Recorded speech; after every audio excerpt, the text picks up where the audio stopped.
नमस्कार, मैं अशोक कुमार पांडे। स्वागत है आपका द क्रेडिबल न्यूज पर। नेतन्याहू अमेरिका गया हुआ है, ये तो आपको पता ही है। बाकी सारी चीजें भी बताऊंगा, लेकिन इजराइल के एक अखबार मारिव में एक मजेदार खबर छपी है और वो खबर जो छपी है वो नेतन्याहू की सिक्योरिटी एजेंसी के लोगों के हवाले से छपी है। यानी वो लोग जो 24 घंटे इजराइल के प्रधानमंत्री नेतन्याहू के करीब रहते हैं।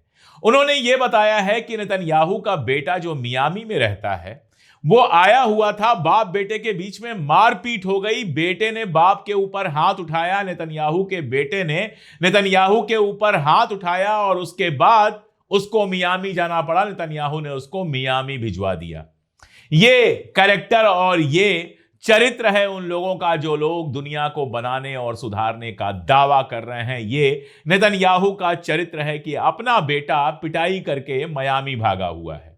और इसके अलावा भी कुछ मजेदार चीजें बताई और मारिव जो इजराइल का अखबार है उसी में छपा हुआ है। उन्होंने बताया कि नेतन्याहू की हालत यह है कि अपनी बीबी के साथ रेस्टोरेंट में जाता है, खाना खाता है और बिना बिल दिए चला आता है। आप सोच के देखिएगा, हमारे शहर में जो चौराहों के गुंडे होते हैं ये काम करते हैं, जाते हैं, चाय समोसा खाते हैं और बेचारे गरीब को बिना पैसा दिए चले आते हैं। ये प्रधानमंत्री है इजराइल का जिसके ऊपर करप्शन के आरोप हैं, करोड़ों हड़पने के आरोप हैं, जो कोर्ट में केस चल रहा है। और इस आदमी का कैरेक्टर ऐसा है कि इसके अपने सिक्योरिटी एजेंसी के लोग बता रहे हैं, मारिव जैसे अखबार में छप रहा है कि यह आदमी अपनी बीवी के साथ खाना खाने जाता है रेस्टोरेंट में और पैसा नहीं देता है। खैर, सीधे चलते हैं अमेरिका की तरफ। अमेरिका में कल बात हुई है इजराइल के प्रधानमंत्री नेतन्याहू और ट्रंप में, और इसके बाद ट्रंप ने ट्रूथ सोशल पर एक बयान दिया।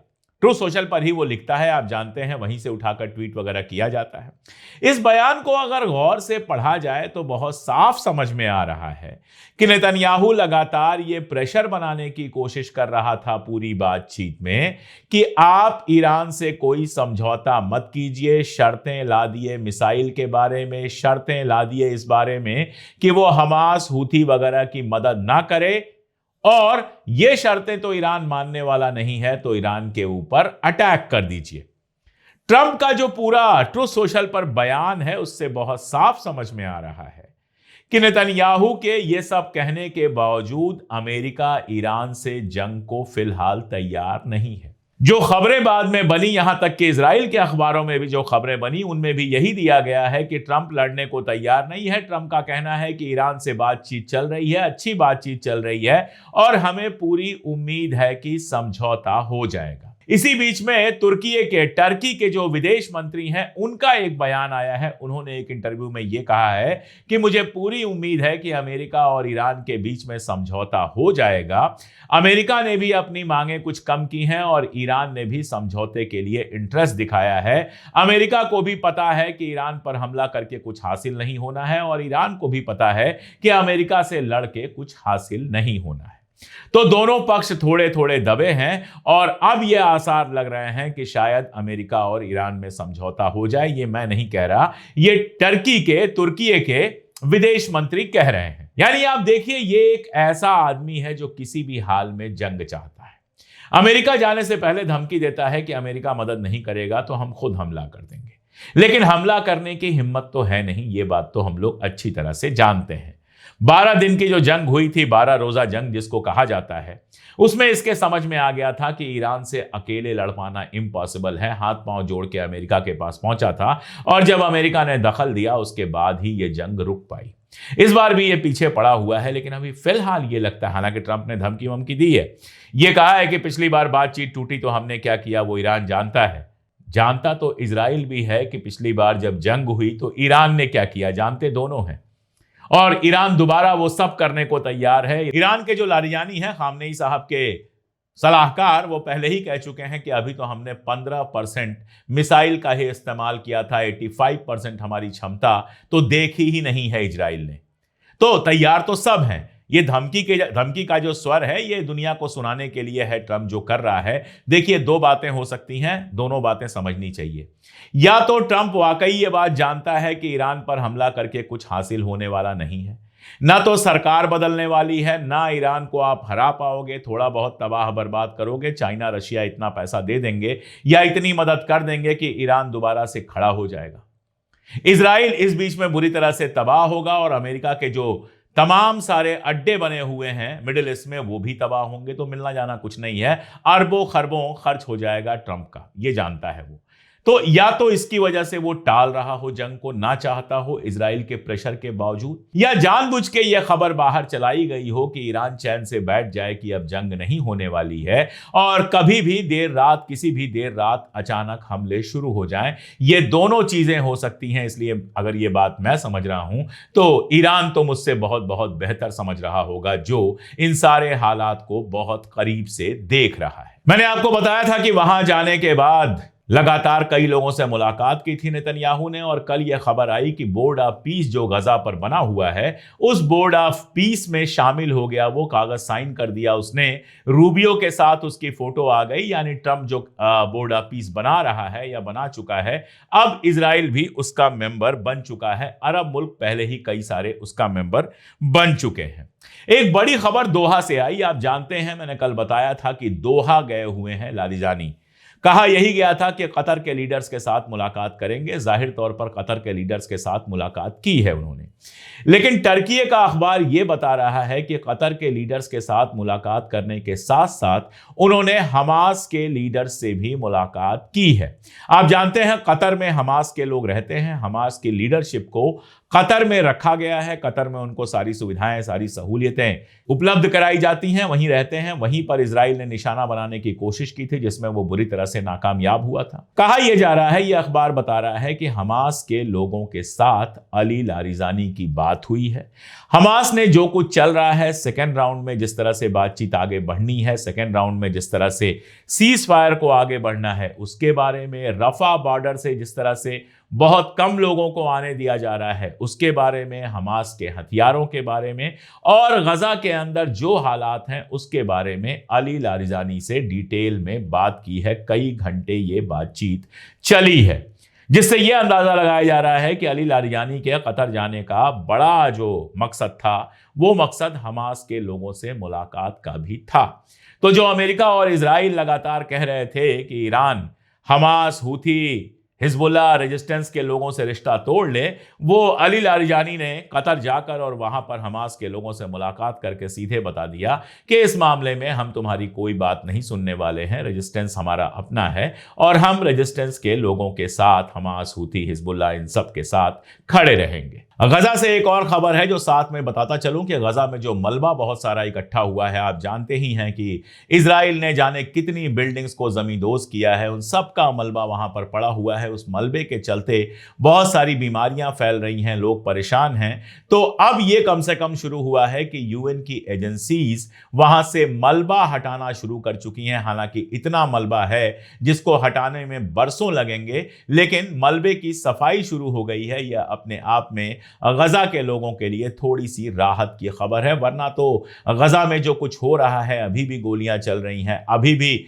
रफा बॉर्डर खुलने के बावजूद बमुश्किल 50 लोग आ पाए हैं उधर से इधर और सारे तमाशे चल रहे हैं। लेकिन इन सब के बीच मैंने आपको बताया कि मलबा हटना शुरू हो गया है, जो इस बात की तरफ इशारा करता है कि गजा के अंदर रीडेवलपमेंट प्लान शुरू हो सकता है जल्दी ही। इजराइल, लेकिन मैं आपको बता दूं, ईरान के बारे में सब कुछ बताने के बाद मैं बता दूं कि इजराइल अपनी हरकतों से बाज आ जाएगा, यह सोचना भी अपने आप में बेवकूफी है। वहां का एक अखबार है इजराइल हयोम, और इजराइल हयोम जो अखबार है वो पूरी तरह से आप समझ सकते हैं कि नेतन्याहू का अखबार है।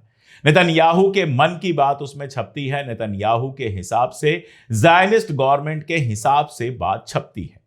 तो हायोम ने खबर छापी और इस खबर को सारी दुनिया में वायरल करने की कोशिश की गई। खबर यह थी कि ईरान ने जिन लोगों को गिरफ्तार किया था, जब अभी वहां पर तमाशा चल रहा था, जब मोसाद और सीआईए से मिलकर लोग सड़कों पर उतर आए थे और बम चला रहे थे, बंदूकें चला रहे थे, कल जब पजेश्कियन भाषण दे रहे थे तो उन्होंने इस बात का दुख जताया, इस बात पर खेद भी जताया, इस बात पर अफसोस किया कि जो परेशानियां जनता को झेलनी पड़ रही हैं वो हमारी वजह से हम ठीक से मैनेज नहीं कर पाए। लेकिन यह बिल्कुल क्लियर किया कि जिन लोगों ने इन परेशानियों की आड़ में सरकार बदलने की कोशिश की, उनके खिलाफ सख्त कार्रवाई हुई और आगे भी होगी। तो इन्हीं लोगों को लेकर हायोम ने यह खबर चलाई कि ईरान ने इन सब लोगों को फांसी पर चढ़ा दिया है, जबकि अमेरिका से वादा यह किया गया था कि इनको फांसी पर नहीं चढ़ाया जाएगा। यह खबर उतनी ही झूठ है जितना झूठ यह हो सकता है कि सूरज रात में निकलता है। और झूठ बोलने में नेतन्याहू, उसके मुल्क और उसके अखबारों का कोई मुकाबला अभी तो हमारी गोदी मीडिया भी नहीं कर सकती। अभी हमारी गोदी मीडिया भी उससे काफी पीछे है। अरागची ने कल बयान दिया और बहुत क्लियर किया कि यह इजराइल का एजेंडा लगातार चलाया जा रहा है इस बात के लिए कि अमेरिका को भड़काया जा सके।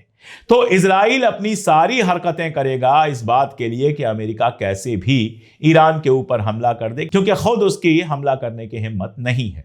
इसलिए यह बात मैं अलग से इसलिए आपको बता रहा हूं कि जब इस तरह की खबरें आपके सामने आए तो पहले यह देख लें कि उन खबरों का सोर्स क्या है। अगर हायोम, टाइम्स ऑफ इजराइल या इस तरह के अखबारों से, जेरूसलम पोस्ट, इस तरह के अखबारों से खबरें आती हैं तो उन खबरों के ऊपर बिल्कुल भरोसा मत कीजिए। वो खबरें वैसी ही हैं जैसी हमारे हिंदुस्तान में गोदी मीडिया चलाता है कि कराची पे कब्जा हो गया, लाहौर पे कब्जा हो गया, फला हो गया, ढिमका हो गया।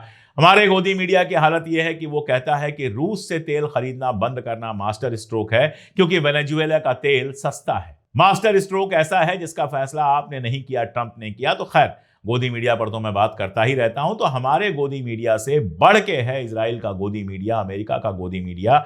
और आप इस बात को याद रखिएगा कि हिंदुस्तानी गोदी मीडिया का जो मॉडल है, जहां से उसकी ट्रेनिंग हुई है, वो इजराइल और अमेरिका का गोदी मीडिया है। तो इस तरह की झूठी खबरें लगातार चलाई जाएंगी, इनको बिल्कुल तवज्जो देने की जरूरत नहीं है। एक और बड़ी खबर कल मैंने आपको बताई थी, कल या परसों मुझे याद नहीं है, वेस्ट बैंक को लेकर बात हुई थी कि वेस्ट बैंक को लेकर इजराइल ने एक नया कानून बनाया है, जिस कानून के तहत जॉर्डेनियन कानून को पलट दिया गया है। इस कानून के तहत कोई भी अब वेस्ट बैंक में जमीन खरीद सकता है। अरबों की जमीन यहूदी खरीद सकते हैं, यहूदी वहां पर बस सकते हैं लीगल तरीके से, बस अभी भी रहे थे लेकिन वो इलीगल था। यानी आप कह सकते हैं कि वेस्ट बैंक को इजराइल का हिस्सा बनाने की पूरी तैयारी कर ली है नेतन्याहू ने। इस बात का पूरी दुनिया में विरोध हुआ है।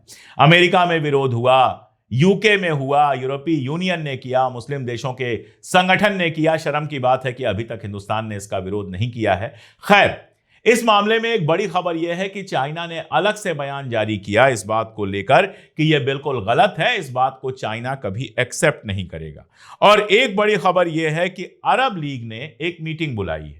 हालांकि बहुत मजेदार है, अरब लीग मीटिंग से आगे कभी नहीं बढ़ पाता है। मैं एक बात हमेशा कहता हूं मेरे पुराने दर्शकों को, जो लोग लगातार टीसीएस देख रहे हैं, खासतौर पे इजराइल वार को लेके, इजराइल गजा वार को, उनको मैं लगातार ये बात कहता रहता हूं कि अरब मुल्क जो थोड़ा बहुत हाथ पांव मारते हैं वो सिर्फ इसलिए मार पाते हैं क्योंकि अरब की जो अवाम है वो फलस्तीन के साथ है। हुक्मरानों का तो कहना ही क्या है, हुक्मरान कहां कहां बिके हैं ये समझ पाना भी बहुत मुश्किल काम है। यूनाइटेड अरब अमीरात यानी यूएई को लेकर जिस तरह की खबरें आती हैं, आप आश्चर्यचकित रह जाएंगे। यूएई की एक खबर यह है, मिडिल ईस्ट आई ने यह खबर छापी है कि सऊदी अरब के साथ जब इनका विवाद चल रहा था, यमन वाला, यमन में जब सऊदी अरब ने अपनी सेना वेना भेज के इनका सब खत्म कर दिया था, उस समय यूएई ने इजराइल के साथ मिलकर ऐसी फर्मों को पैसा दिया जो सऊदी अरबिया को एंटी सेमेटिक बताएं और एंटी सेमेटिक बताकर पूरे यूरोप में और दुनिया में बदनाम करने की कोशिश करें। इजराइल के साथ यूएई की जो कुर्बत है, जितना करीब है ये,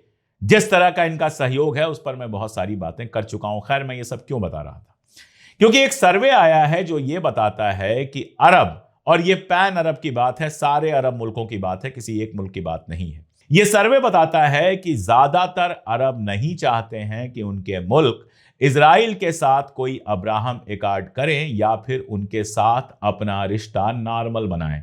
यानी ज्यादातर अरब फलस्तीन की आजादी चाहते हैं, वो इजराइल के साथ नहीं है, वो इजराइल को एक लीगल कंट्री नहीं मानते हैं।